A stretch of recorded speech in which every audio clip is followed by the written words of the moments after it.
This podcast is recorded on the traditional and unceded territories of the Musqueam, Squamish, Tsleil-Waututh, and Coquitlam peoples. British Columbia, I've seen your mountains high, seen your pretty rainbows and your blue crystal skies, watched your winding rivers as they flow around the bend. To me you're not a stranger, you'll always be a friend. Coming to you from the West Coast, this is Politicos. Today is July 1st, 2021, and this is episode 246. I'm Stuart Lundeboom. And I'm Ian Bushfield. On today's show, is Canada Day cancelled? No, but we'll get into it after we do a roundup of the latest news. Thank you first to the 103 people who contribute to the podcast every month. You can join them, help us grow at patreon.com/politicos. Politicos is in partnership with BC Today, British Columbia's daily newsletter dedicated exclusively to BC politics. Sign up for a free trial to have unique coverage of the BC legislature delivered to your inbox every morning. Listeners to Politicos enter the offer code CITIZEN for access to a special rate. For your free 2-week trial of the newsletter, go to politicstoday.news/free-trial. I want to lead off with quick takes tonight just so we can leave time at the end to go through all the random thoughts about this day. But I think the way to start is with it's a lot of heavy news today. There's the 182 unmarked graves identified by the Tunaha Band at the former St. Eugene's Mission School outside Cranbrook. It feels like every few days, every week or two, we're going to get another discovery as we're finally exploring all of the residential schools. And so I don't think we have anything to add additionally beyond what was said about the previous discoveries, but just that we're going to keep finding these graves and it's going to keep hitting us. Yes, I don't really have anything to add to that rather somber note. The other somber note is that Lytton is gone. I don't know how to put it another way. This comes just days after record-setting heat waves across BC were Lytton for 3 days straight broke one record after another for the hottest temperature recorded in Canada. Yeah, wildfires broke out. It's unclear how. I saw some speculation on Twitter about whether or not it was related to CN rail trains sparking. The point being, it was tinder dry, record-breaking hot. Literally looking at the ground could probably start a fire at that point. It was dry and so hot that the fire raced through town. They had minutes to escape, and most people did, but I think a couple people did die. And as far as the pictures are showing on Twitter and elsewhere, it's horrific. And the estimate I saw said 90% of buildings were destroyed. Yeah, and that's not even counting, I think, many of the smaller settlements, homes, people who lived outside Lytton, and a lot of Indigenous people, especially around there. So really rough news there. I don't quite know how to address that other than to say it's awful and terrible, and our thoughts are with everyone displaced and suffering and hurting right now. Which brings us to Premier John Horgan's awful comments from a couple days ago. These were not, to be fair, in response to the fire in Lytton, but in response to the record-breaking heat wave where here in Coquitlam I saw temperatures hit 43 Celsius, which I think is the hottest I've ever felt in my life outside like a sauna or being in an actual desert. Yeah, it was unpleasant on Monday. When I was outside too long, my sunglasses would heat up in the sun and start to hurt to wear. It was not a fun day. I was thankful to be working inside where there was air conditioning that did not keep up with demand, but at least kept it significantly cooler. But a lot of people did not have that benefit. Yeah, I'm super privileged. I have a brand new heat pump system that kept our new home quite cool. We haven't figured out all the vents yet. Workstation in the basement was actually cooler than the main area where the thermostat was set at 24. So I think I was maybe sitting at like 19, 20 degrees, almost cold during all of this.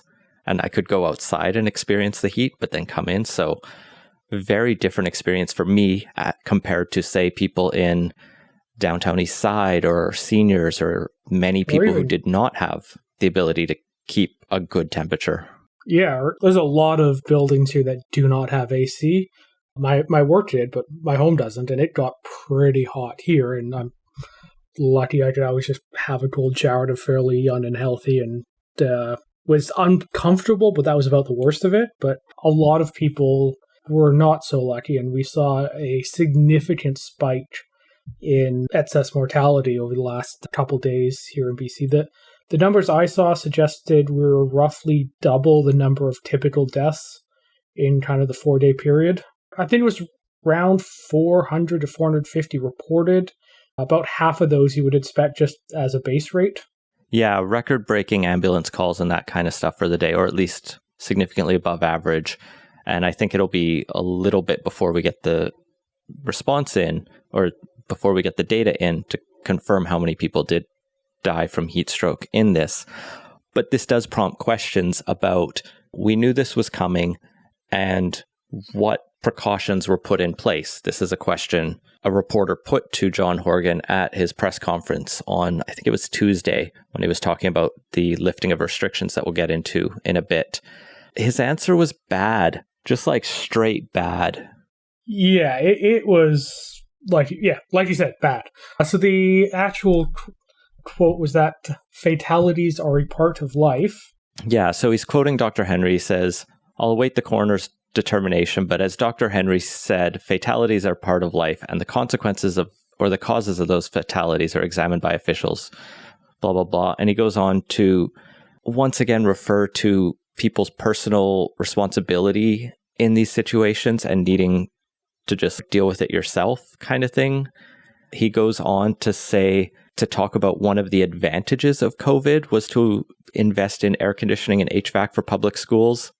Which is just a terrible way of saying we made overdue investments. And there really should not be an advantage to a pandemic, especially when it's to do the thing you should have done already. Yeah, he walked the comments back on a Twitter statement the next day. Like, there wasn't so much an apology in there, but he tried to soften them a bit. Yeah, I think he expressed regret. He didn't say sorry. He meant, I don't think it was quite a non-apology, but it was definitely just someone take his shovel away. And this isn't the first time Horgan's put his foot in his mouth, and it's frustrating and embarrassing. And you can tell there's people around him who are smarter and better at these kind of comms and can handle it.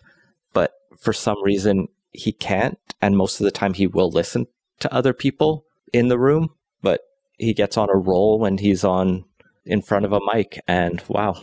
Yeah, so to be realistic about this, there was no way that the Premier was going to be able to keep all 5 million British Columbians from suffering through the heat wave. There are limits to what even the most effective and well-aligned, altruistic, whatever you want to call it, organization can be in this. And I don't doubt if you were to, say, peek under the hood of, I don't know, the ambulance service, the cooling centers, you'd probably find spots that could be improved.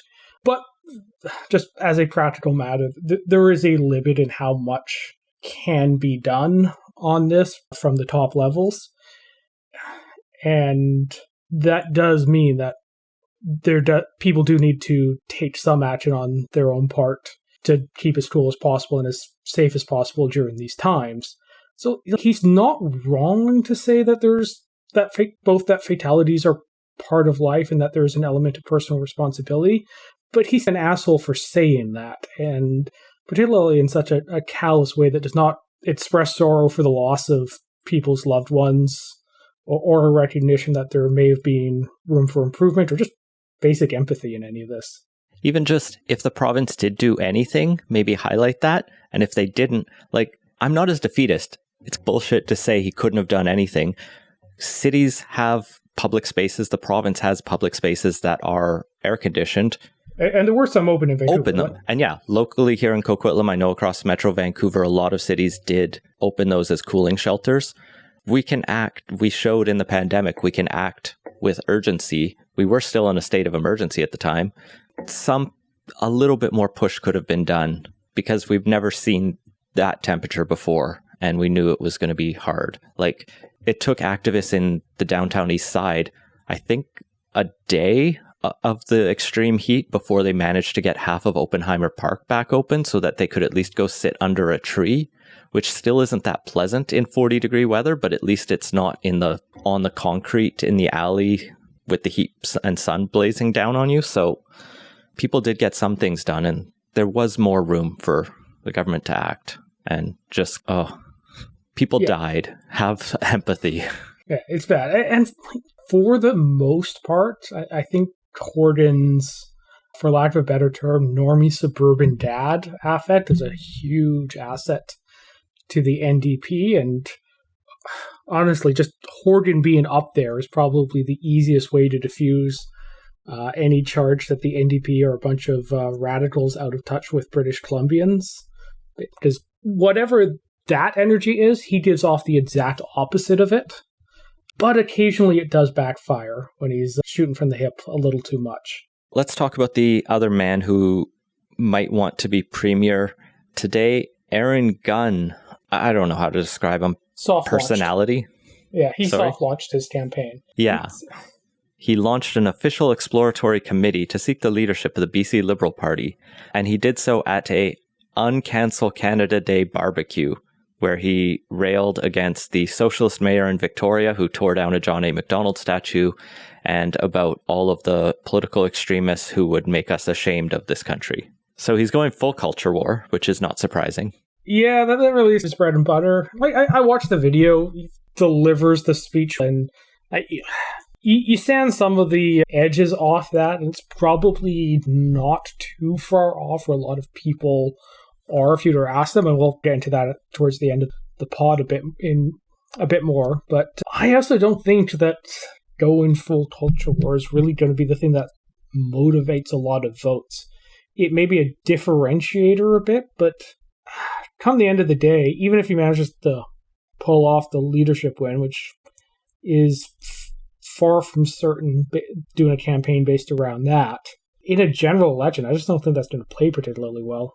I agree on the latter. My wonder is about what the status of the BC Liberal Party membership is right now. I suspect it's atrophied. I suspect it's small and not as big as it once was under, say, like the Christy Clark leadership race and even the early years of her leadership or the Gordon Campbell years.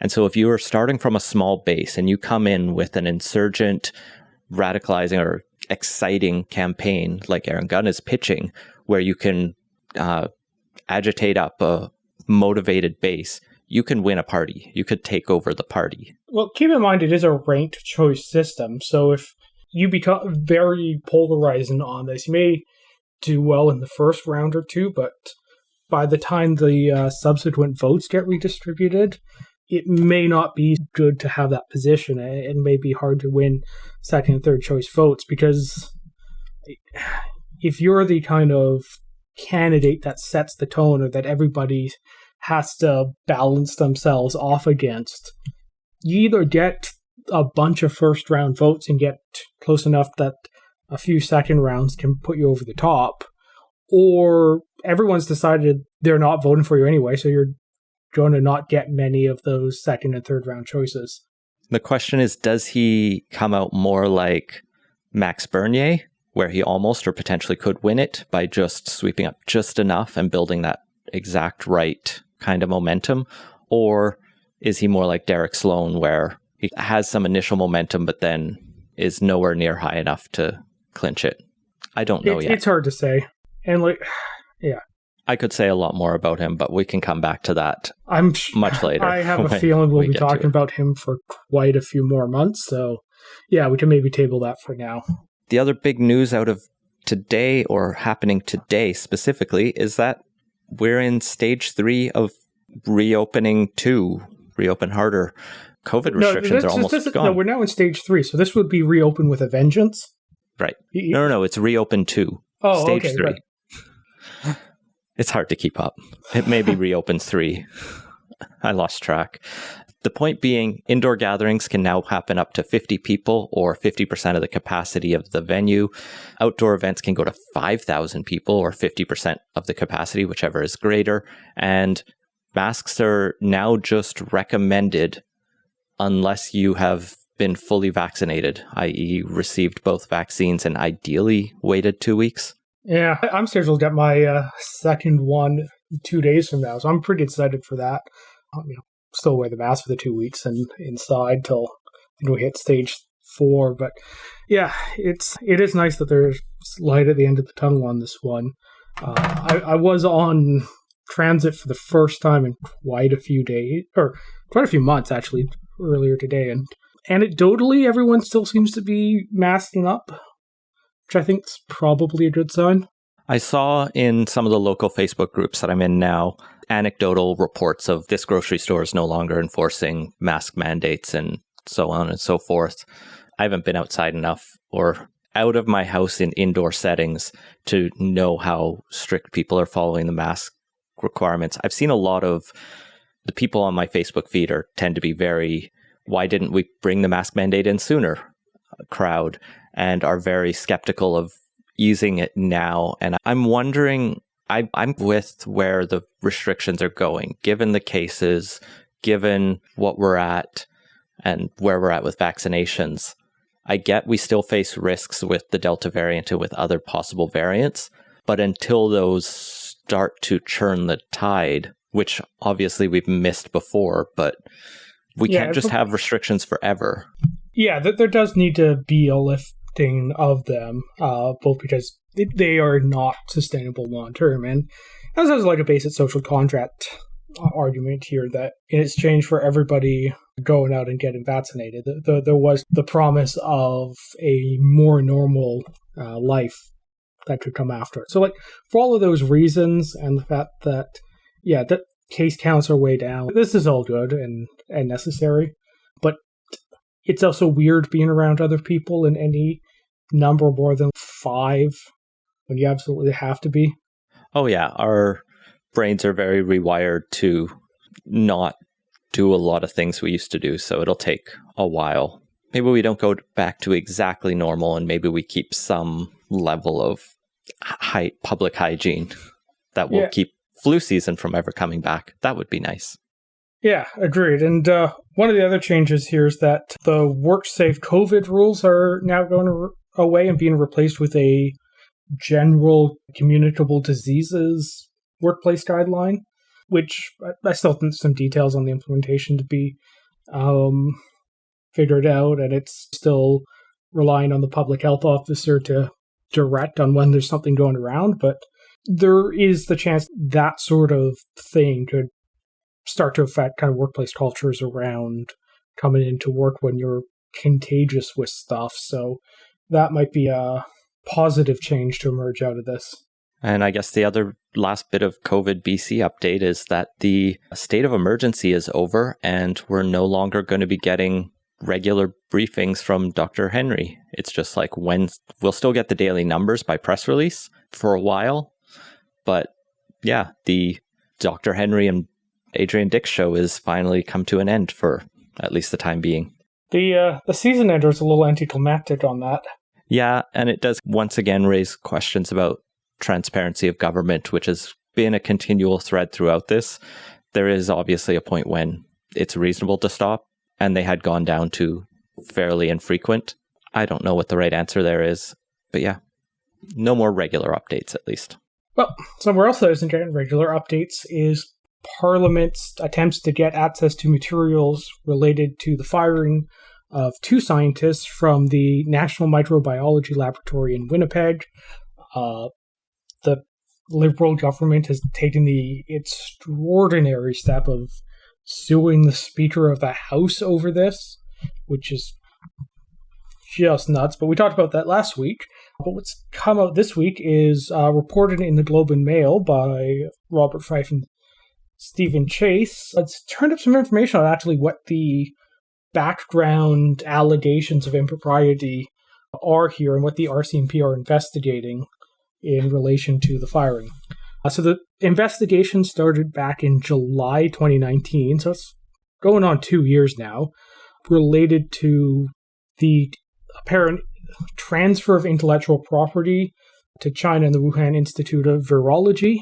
Specifically, what the story suggests is that related to materials such as plasma DNA molecules that can be used to create vaccines or viruses, and that they were transferred without the authorization of the Public Health Agency of Canada. I don't even know what to really add to this story. It's good for Chase and Fife to be reporting a bit more, to give us a bit more of a sense of what is the meat here, what is the actual story about. On the one hand, it seems like a matter of kind of corporate espionage of these like two people, almost like on the small scale, but the like liberals' intransigence at answering basic questions about this has driven it to become a national story. Yeah, like that's the thing that I'm most curious about this here is like, what is the thing that the liberals think is so damaging that they can't even let Parliament see it in a controlled manner? That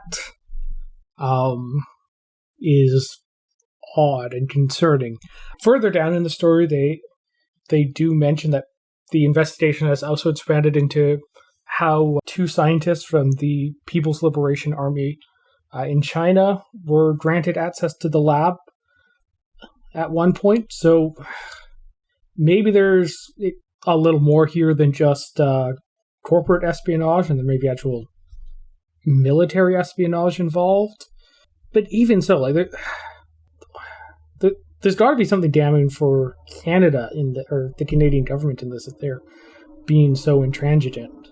Either that, or it's something that threatens the Canada-China relations in a way that the government would find uncomfortable. Like, this government is not eager to poke the bear, and I don't know what it is, but I don't know. Hopefully we find more here, because I'm just still confused. And the fact this is connected to the Wuhan Institute is just like incredibly inconvenient and awkward coincidence, given the location that COVID started, even though that this predates that. But we only learned about it after. It's just confusing and a mess. We also won't get to learn much more out of Parliament this summer, as the Senate rose this week. They sat for 2 extra days to get Bill C-30, the Budget Implementation Act, through, as well as they managed to pass Bill C-12, I think it is, the Net Zero Accountability Act, the one that says Canada will achieve net zero climate targets and requires reports to be tabled to prove it. Notably, 2 bills didn't get passed, Bills C6 and C10. C6, the Conversion Therapy Bill, and C10, the CRTC Mega Reform Act, that many criticize as an assault on free speech. Others just say it's a cumbersome, ineffective bill that won't really reflect how the internet works. And the Liberals hope it will give some protection to Canadian creators on the internet. In any case, both of them are sitting at Senate committees and haven't been considered yet, and the Liberals are blaming Conservative senators for not allowing these bills to pass by giving unanimous consent to extend the Senate sittings through the summer. Or Liberal MPs could have learned how to pass legislation in a reasonable amount of time. Yeah, blaming this on the Conservatives, like I get the raw political calculus on it, but it's not really their fault that the Liberal government is so terrible at legislative management that they always get them these critical bills at the very last minute. And if they didn't given the Senate these bills back in May, none of this would be a problem.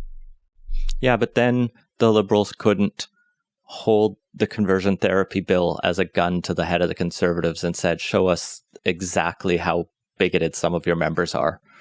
And then they can campaign once again on the backs of the LGBTQ2S plus community, saying, you better vote for us or the bigots will win and you'll never get rights. And with us, you might maybe get them eventually. I don't like it. Maybe we could just not have an election and they could pass the bills that they're promising to pass this fall. I think that's unlikely, seeing as we hit yet another item in the election speculation train wagon, whatever metaphor you want to go with, as Trudeau apparently shaved his beard this week. Yeah, The speculation is that things are going to go sooner rather than later. As Mulcair taught us, you can't become prime minister while having a beard. Someone else who's probably not going to become prime minister, even if things go really well for her, is Annabie Paul, who... But she doesn't have a beard. She does not. She's still facing a lot of internal strife. There was initially a statement from her there was one statement out that the Noah Zatzman, the staffer, she would not have to be condemning him to keep her job, but then the Green Party president came out and said, no, of course the interim president, because the whole thing is always up in the air. Liana Cusmano denied that and said the ultimatum is still in place and needs her to denounce Zatzman before July 20th, which I'm just going to bet is not going to happen. If she wanted to do that, she would have done it by now. Yeah. One of the roles of staffers is so you can throw them under the bus, or that there's someone to take the fall if need be, if things go awry. And when the staffer is very clearly the one at fault there, there's no reason for a party leader to go down with the ship on this one, which makes the whole refusal to do that just weird. And so he's out of the party. He's not working for the party. I've seen it reported he's not working for her anymore. Maybe they're still friends, and the party shouldn't tell people not to be friends with people. That probably goes a little too far. But maybe say people working for the party shouldn't campaign against sitting members of our caucus. Seems like a reasonable thing to say. Things get weird, though, as there was mention that she was trying to...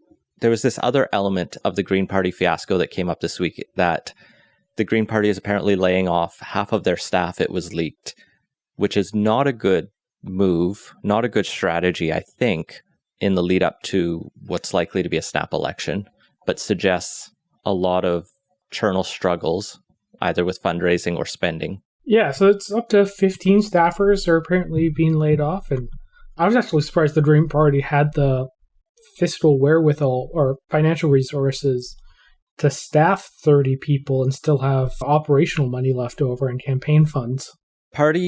So things get weird here because CBC reports that the party brought in $677,000 in the last quarter, which ended in March, which compares to the $576,000 they raised for the same quarter last year. So fundraising is arguably up under Paul, or at least in this spring. And so the question is, why can't they afford their staff?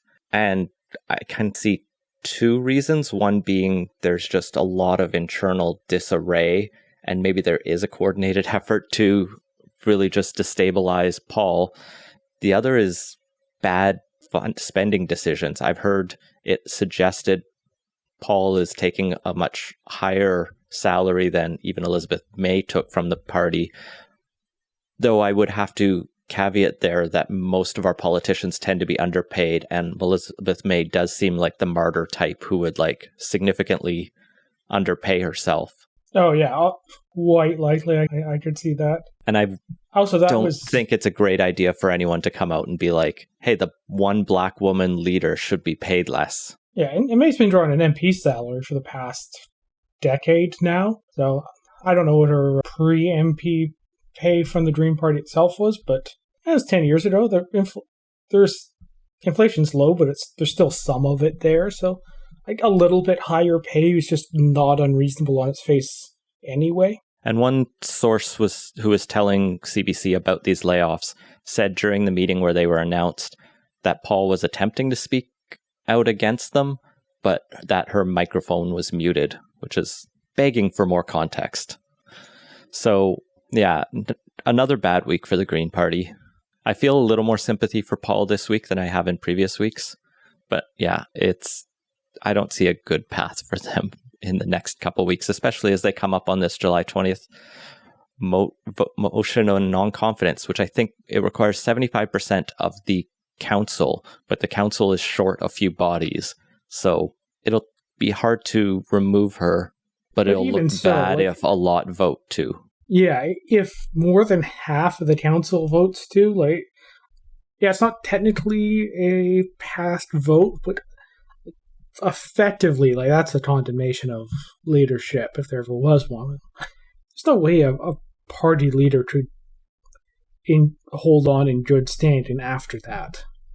So, like, the real, like, make or break number for her has got to be, like, no more than 10%, 20% at most. Yeah, and, like, the council is different than the membership, and it could be that there are people with just grudges against her on there, but she needs to somehow paper those over, as frustrating as that probably has to be for her.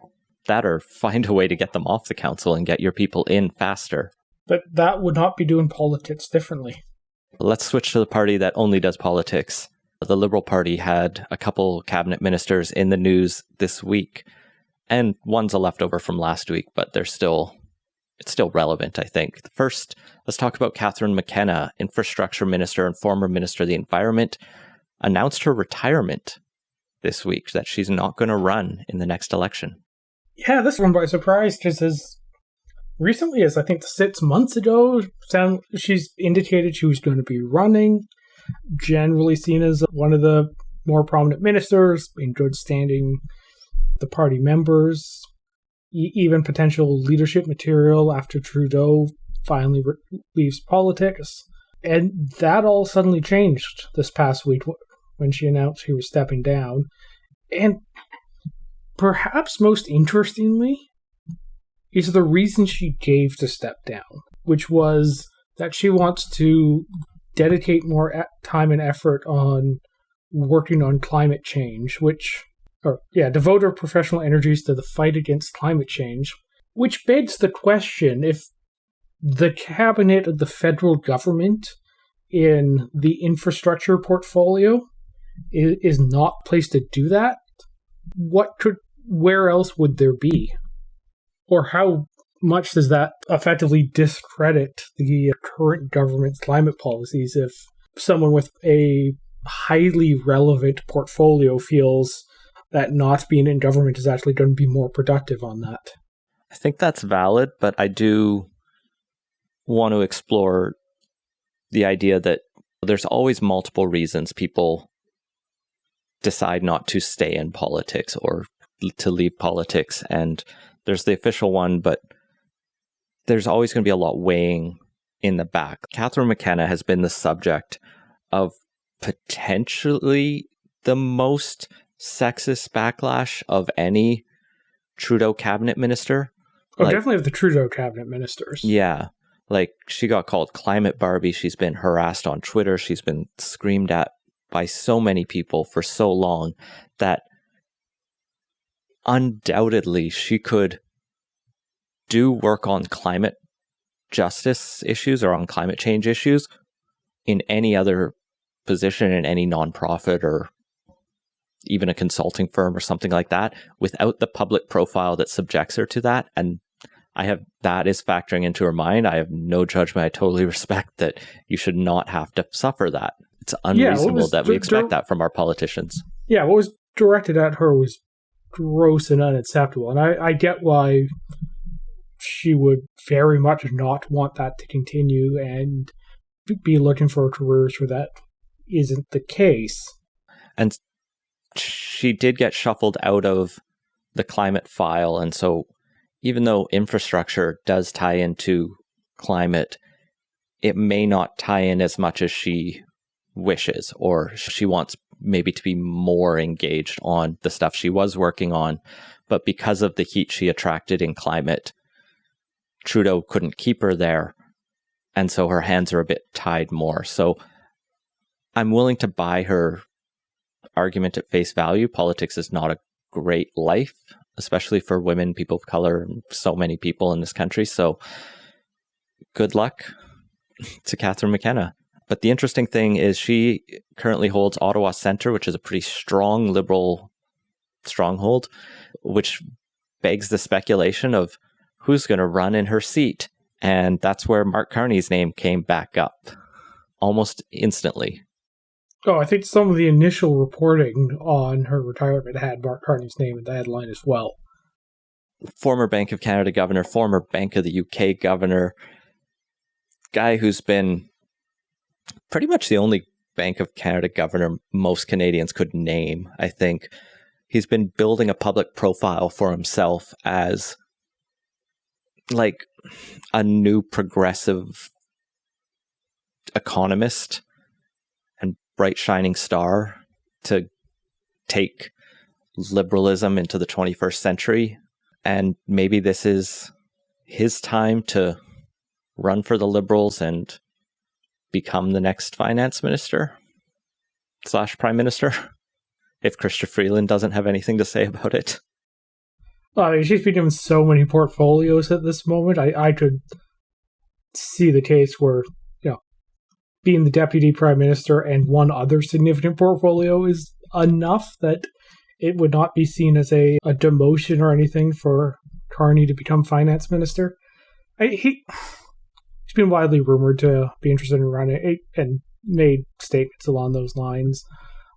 Hasn't formally announced intention to seek that seat or any other one, but yeah, it's expected to be likely in either this election or the next. I just get a lot of Michael Ignatieff flashbacks throughout this. I think it is a little different, though. Ignatieff was out of the country for decades, I think, prior to his return for politics. Carney's been out since he left Bank of Canada for Bank of England. Yeah, that's less than 10 years, I think, he was out of the country for. It's a little different. Yeah, 2013. Yeah. I don't think the Bank of Canada, if you ask Canadians, what are the national institutions you really respect, anyone would list that.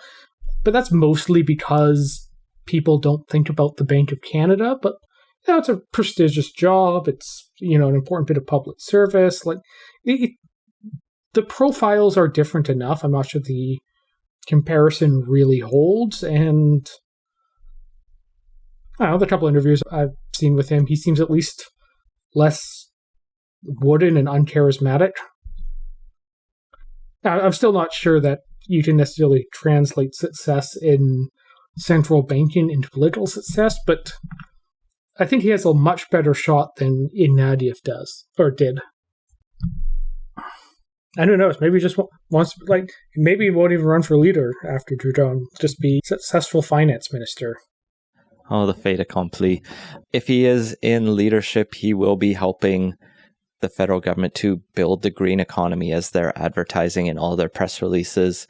The newest one is that by 2035 now, 100% of car and passenger trucks sold in this country will have to be zero-emission vehicles. This accelerates from the previous target of 2040. And do you have in front of you what BC's target was in Clean BC? Oh, it was either 2035 or 2040 around that time, I think. 2040. 2040, okay. So this even accelerates beyond what Clean BC targeted as 2040. So thankfully, we will be moving to 100% of electric vehicle sales in the next, 2021, 15 years, 14 years. Cool. Yeah. Be nice to see, and hopefully we can hit that a little sooner, for no other reason than get those obnoxiously loud motorcycles off the road. No, they'll do what I've seen them do in some electric vehicles, which is to put noisemakers to simulate the sound of of a gas engine, just to give you that feel. And I guess they would need some shakers or something to make it really have that same feel as a motorbike. Ugh, just the worst. I mean, motorbikes are fine if they were only quieter. The other day I was actually driving and I could not hear my podcast over the sound of the motorbike in the lane beside me. With the windows rolled up, mind you. They are an absolute menace, basic urban quality of life. And here I'm the one living in the suburbs. But yeah, fewer gas guzzlers, a very good thing. Credit where credit due, federal government. Let's get into the main discussion to close off the show, though. Let's talk about Canada Day. Let's talk about the politics, the perspectives on it, Truth and Reconciliation Commission, and then we can bring our own views in at the end, which I'm sure we'll pepper through as well. How do you want to start this? Let's actually situate it start with the TRC, the commission that actually looked into this and came up with a bunch of proposals on how to commemorate those tragically lost during the residential schools and other such dark chapters in our past. Yeah, the TRC calls to action calls 79 to 83 of the 92 calls are around commemoration, as you're talking about. A few of these are done only recently. The National Day for Truth and Reconciliation was just proclaimed law, I believe, in the last couple of weeks. It will be in September, if I'm not mistaken. September 30th. Yeah, as a national holiday, and we'll see if provinces do the same. But that is a new statutory holiday to honor survivors, their families, and communities to ensure public commemoration of the history and legacy of residential schools remains a vital component of the reconciliation process. Call number 79 is, all of these are on the federal and or provincial governments and municipal governments. Call number 79 calls for the federal government to work with survivors and others to develop a reconciliation framework for Canadian heritage and commemoration, to do things like amend the Historic Sites and Monument Acts to include First Nations, Inuit, and Métis representation on the Historic Sites and Monuments Board of Canada, something I didn't know exists, but I guess someone has to decide what is a historic site in this country, and that those would be the people, and Indigenous representation there sounds valuable. They would also recommend revising policies and practices of the National Program of Historical Commemoration.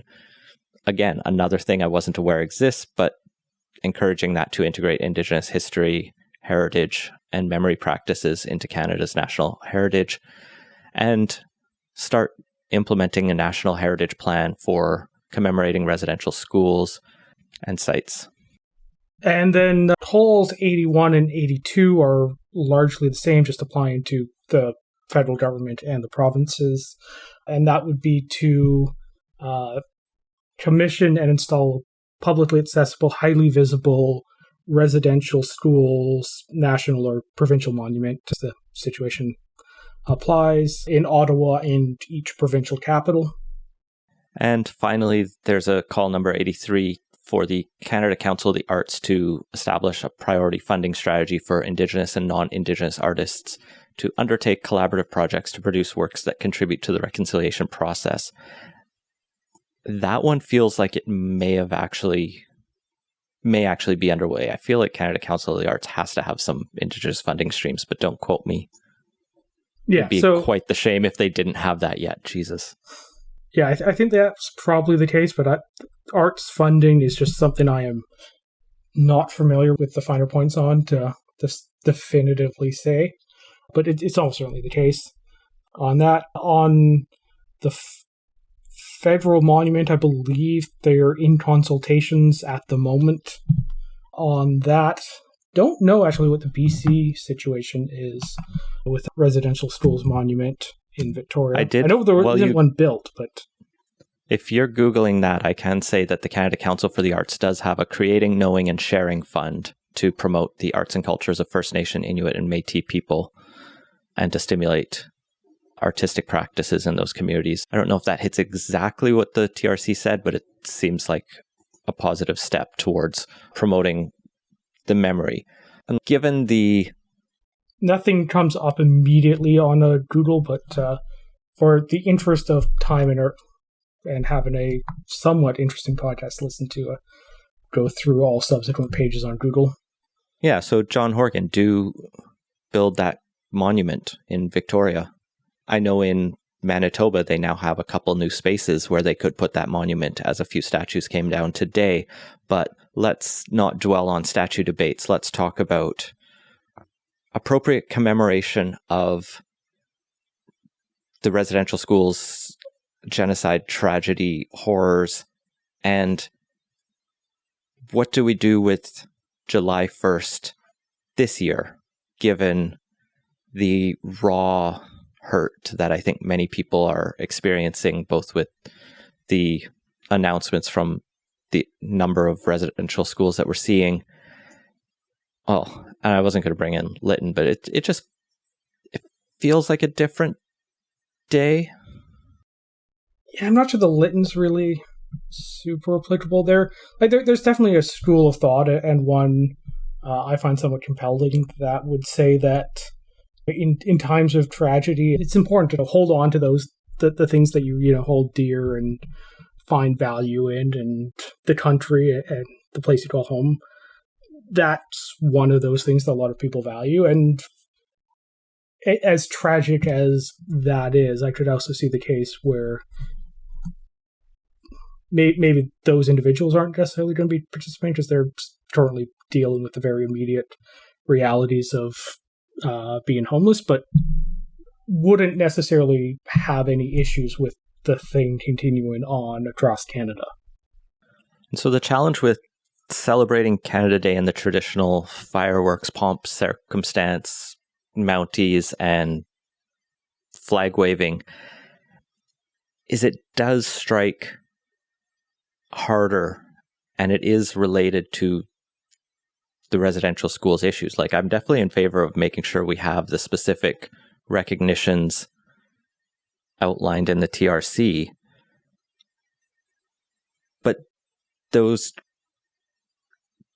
horrors happen because Canada. They happen because Canada exists, and the way Canada was built is built on the backs of those graves.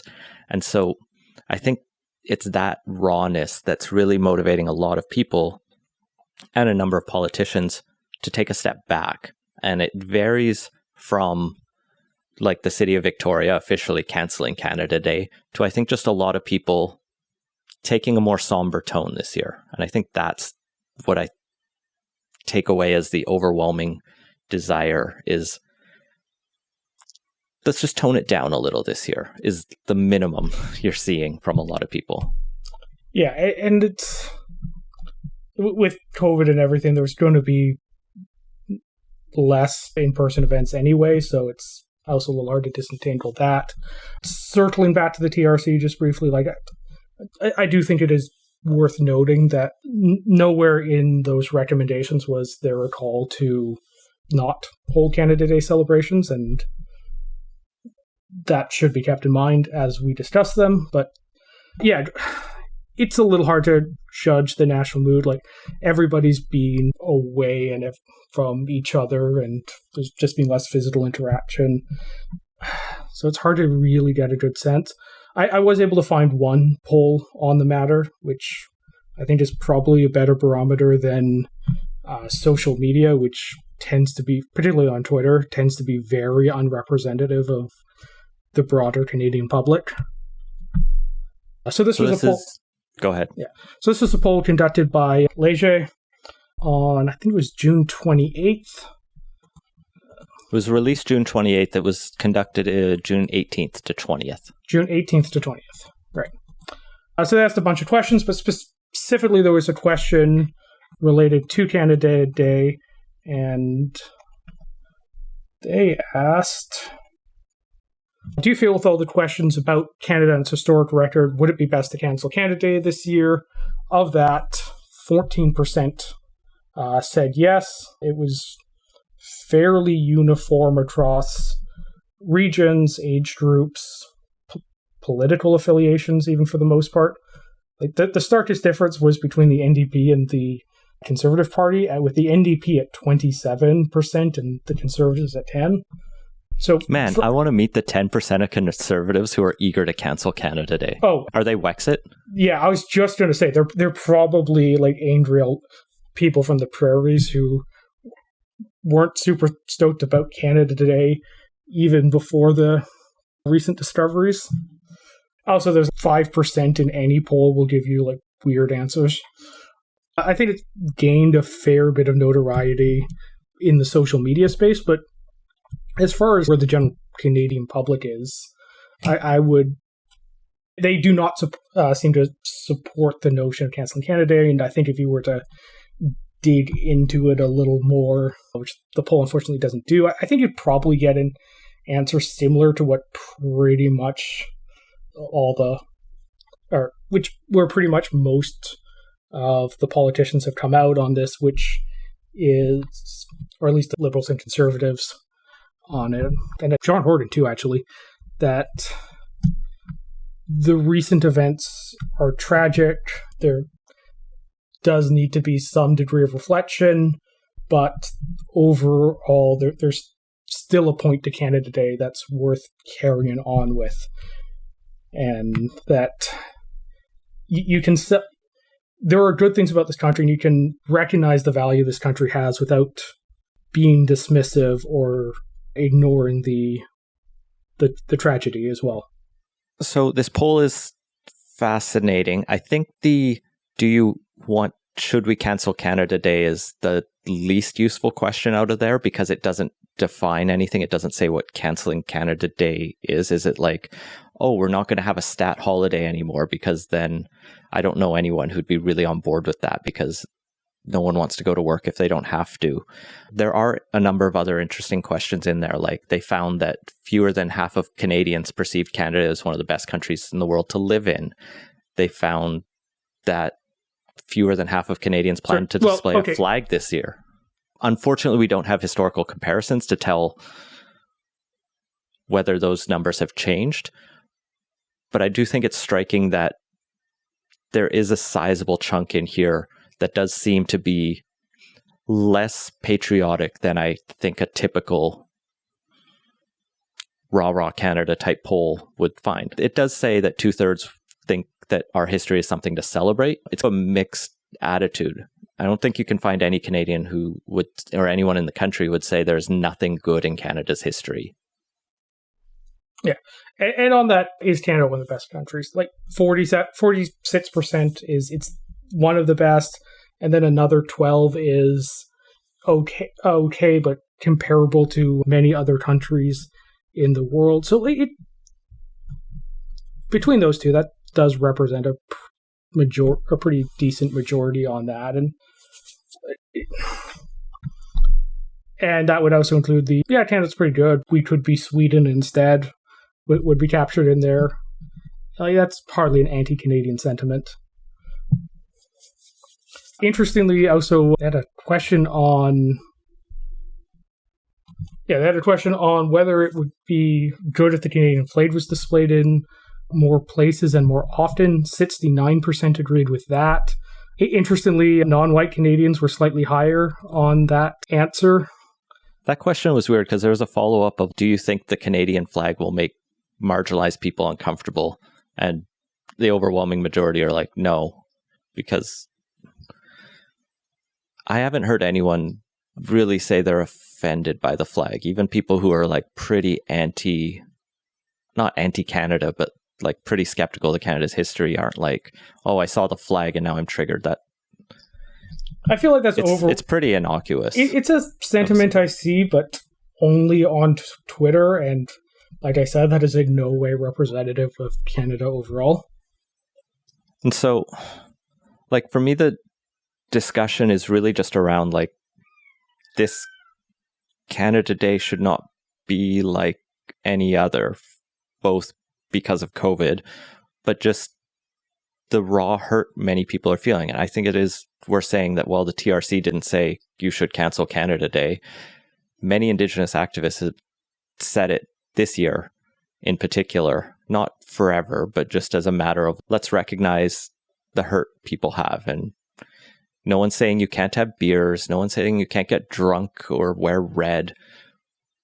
But just like maybe be a bit less obnoxious in public about the flag waving, because there is a really dark part of this country's history that has been denied for a long time, and actively denied in the way that Aaron Gunn's video we talked about does. He talks about John A. Macdonald as the like great statesman who built this country and built the railroads, but he doesn't talk about how the railroads were built with near slave labor, underpaid Chinese laborers who were not granted citizenship. He didn't talk about the racism that this country was built on. There is a lot of stuff that it's not necessarily we need to atone for, but we need to acknowledge and rectify and just not repeat, and also deal with the ongoing, like, Canada's not a great country for many people to live in.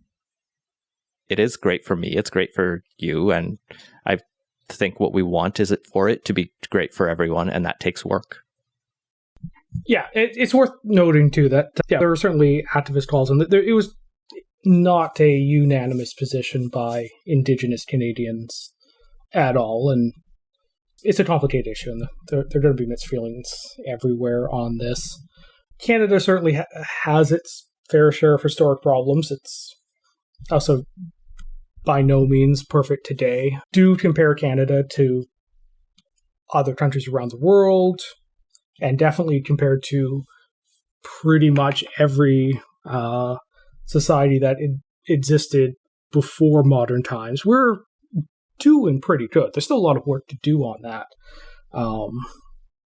But we're definitely on the better end of a lot of these issues, and that's not to diminish where we've fallen short, but there is a lot of good about Canada and a lot to value in that. And to do the work on building the next phase, I think it is important to have a good foundation on it, and that does also come with a recognition of the good parts of Canada and the parts of Canada that bring value to a lot of people. And one day a year where we gather as a country, or virtually in some cases, to recognize those parts is a thing that should be done, because these are things that a huge amount of Canadians value, and that the inheritance that a lot of Canadians have in this is something that is worth noting, is worth honoring in a lot of ways, because the country that we have today, there's no guarantee it could have turned out this way.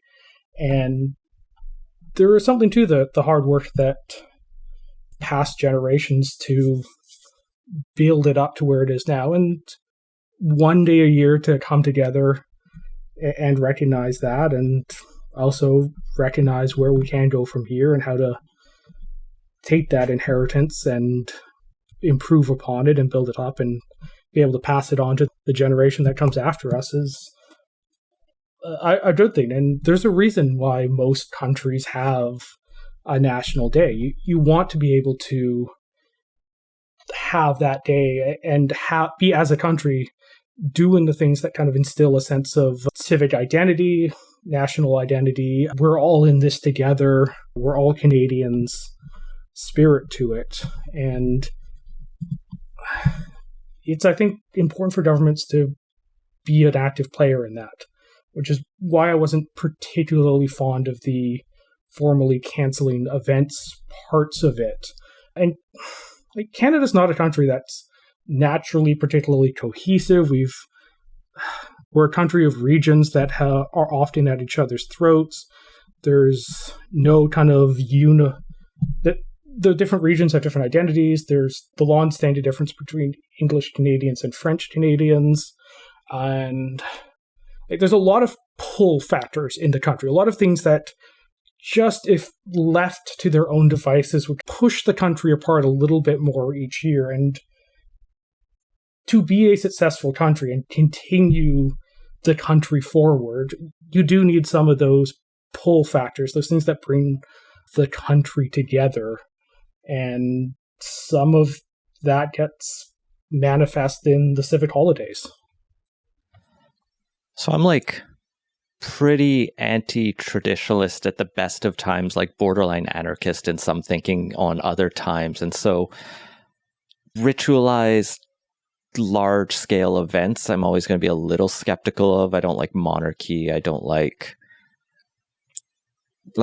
harmless tradition for the sake of it, I'm fine with, but I think it's pretty clear that most countries have that national civic holiday, like you say, to build civic pride, but because nationalism is necessary to have a country from a government's point of view where you have a citizenry willing to go and fight for it.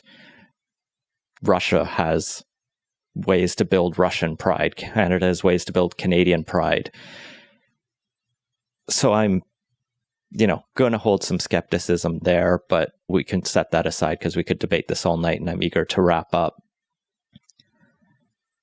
this country was built on blood. There's no way to deny it at this point. We can see it, and it's coming out every day or every week. We should talk about the good things, but we've spent a lot of time talking about the good things. Most of our education system is built around the good things. The Pierre Trudeau reforms to build a Canadian identity, the multiculturalism, the flag, the anthem, the fact it's called Canada Day and not Dominion Day, all of this is myth-making, and it's worth interrogating. It's worth at least reflecting on it and being critic and turning your critical eye to it. You can still like Canada. I still do like Canada, but we need to acknowledge and be critical, is all I'm going to say.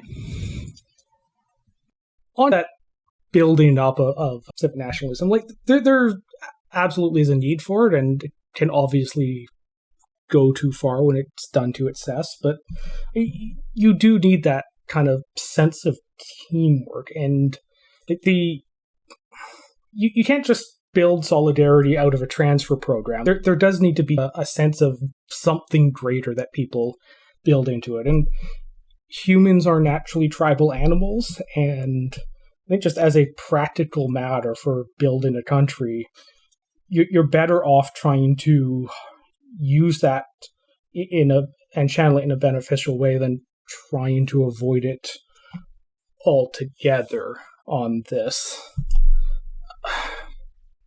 As for the bigger questions on reconciliation and everything,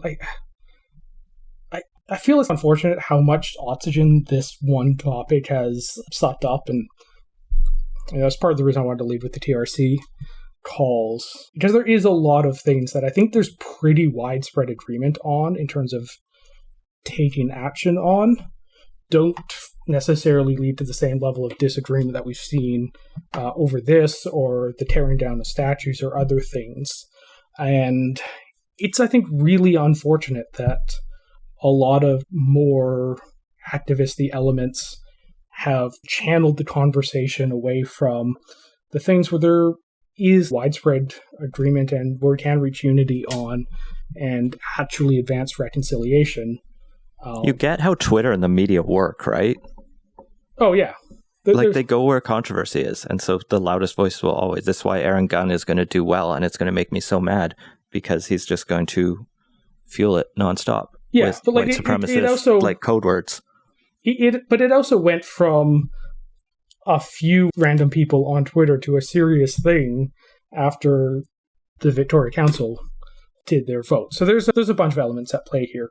But to get a little meta on this, like, part of the reason why this gets so controversial is different people in different parts of the political spectrum have, I don't want to say different values, but have their most important values are sometimes calibrated a little differently. And there's a great book on this I'd recommend, The Righteous Mind by Jonathan Haidt, that really delves into it. And he's a political psychologist on this. And one of the things he talks about is how kind of moral intuitions and moral values get sacralized, and at which point it becomes very hard to talk people out of or rationally weigh trade-offs or any of that stuff on it. And I think it would be fairly uncontroversial to say that for large parts of the political spectrum, particularly on the left, anti-racism falls in that category.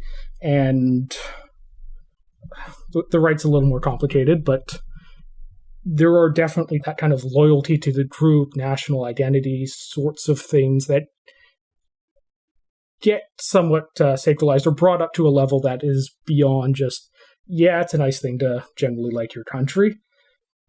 And when those conflict, you're very unlikely to actually get a place where people can actually agree to compromise on it. It just gets very messy and toxic and unfortunate. And I think if we actually want to make progress on reconciliation, it would be much better to channel the energies to the areas where those kind of fundamental values conflicts don't exist. on that. And just to be clear, I don't think the left doesn't value Canada or the right doesn't think that racism is bad on that, but it's where you weight them in the overall scope of considerations on that. And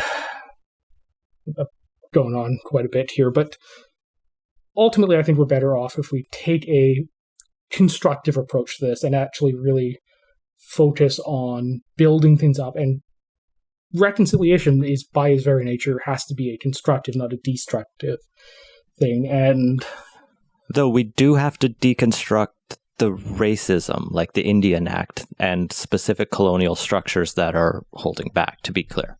There are some specific reforms, but overall... we literally have to repeal the Indian Act. Yeah, and we do need to build something first. There's another 10 hours talking about how that gets done. But for big picture, most of the work has to be constructive, not destructive. And I think it's somewhat unfortunate that recently we've seen more of the destructive aspects than the constructive ones. Sometimes you got to tear things down to build something better. Let's close it off there. We've gone on quite a while. Happy July 1st or Canada Day, whatever you celebrate it. You're all going to be listening to this on July 3rd, so whatever. Good night. And that has been Playtoast. Find links to everything we talked about at playtoast.ca. Support the show and get access to our Slack channel at patreon.com/playtoast. Our intro music credit is Beautiful British Columbia by Serge Plotnikoff. Playtoast is a production of Legend Boot Media, and editing services are provided by CHLY 101.7 FM in Nanaimo. Wash your hands and stay home. Thanks for listening.